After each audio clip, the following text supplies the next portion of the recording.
ஆந்திரா மாநிலம் காக்கிநாடாங்கிற ஒரு ஊரில் ஒரு சின்ன வயசு குழந்தை 3 வயசு குழந்தை வந்து ம காணாமல் போயிட்டாங்க அப்படின்னு சொல்லிட்டு நம்ம ஒரு வீடியோ கூட போட்டிருந்தோம். அந்த இது வந்து இன்னமும் அந்த இஷ்யூ வந்து யாராலுமே கண்டுபிடிக்க முடியல மக்கள்.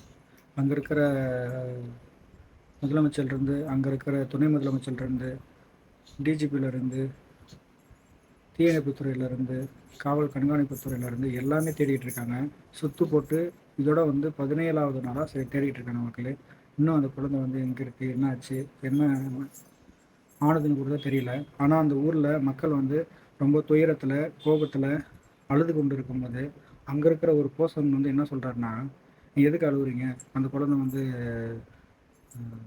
இருக்கவா போகுது அப்படின்னு சொல்லிட்டு மற்றவங்களோட மற்றவங்களோட ஃபீலிங்ஸில் வந்து விளையாடுற மாதிரி ஒரு விஷயம் பண்ணியிருக்காங்க மக்கள்.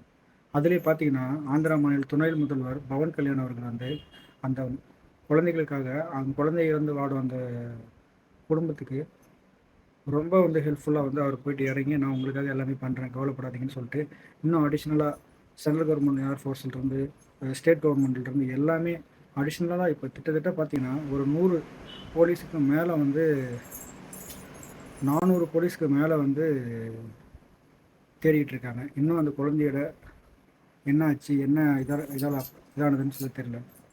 இதெல்லாம் கேட்கும்போது நம்ம வந்து இந்தியாவில் வாழ்கிற நம்ம மக்கள் வந்து ஒரு மாதிரி ஏன்டா இது மாதிரிலாம் வந்து நடக்குது அப்படிங்கிற அந்த ஒரு ஃபீலிங்ஸ் வர மாதிரி இருக்கு. நன்றி. இந்த மாதிரி நியூஸ்லாம் கேட்கும்போது அதே 2 வயசு 5 வயசு 10 வயசு குழந்தைங்கள பெற்றெடுத்த பெற்றோர்களோட எண்ணம் இது மாதிரி இருக்கும். அதை கேட்கும்போது ரொம்ப மன உளைச்சலுக்காக ஆளாகுது மக்கள்.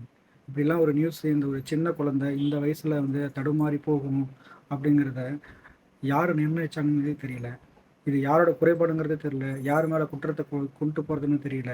ஆனால் இது மாதிரி ஒரு நியூஸ் வந்து யாருக்குமே நடக்கக்கூடாது அப்படிங்கிறத நாம் வந்து இந்த வீடியோ வழியாக சொல்கிறோம். இது மாதிரி தொடர்ந்து இந்த வீடியோ பார்க்குறதுக்கு லைக் பண்ணுங்கள், கமெண்ட் பண்ணுங்கள், முக்கியமாக சப்ஸ்கிரைப் பண்ணுங்கள். நிறைய பேர் வந்து இந்த வீடியோ பார்க்குறீங்க, பட் ஆனால் யாரும் சப்ஸ்கிரைப் பண்ண மாட்டேங்கிறீங்க.